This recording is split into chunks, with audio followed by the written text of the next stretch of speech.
Neden hala evli değilsin? Kalbin bu soruyu fısıldadığında şunu hatırla. Nasip, ilanı aşkı takvime göre atmaz. Allah isterse çöldeki iki kum tanesini buluşturur da istemezse aynı apartmandaki iki kalbi birbirine görünür kılmaz. Bir genç düğün davetiyesi bastıracak kadar emin, nikah sabahı her şey iptal olabilir.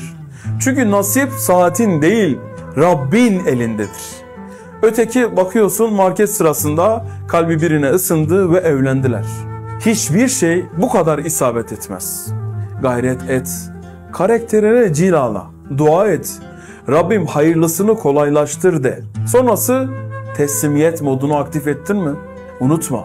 Madem nasip kapıyı çalacak, kapının önünü temiz tut. Yani kalbini de temiz tut. Ve bil ki doğru kişi geç kalmaz, doğru zamanda gelir.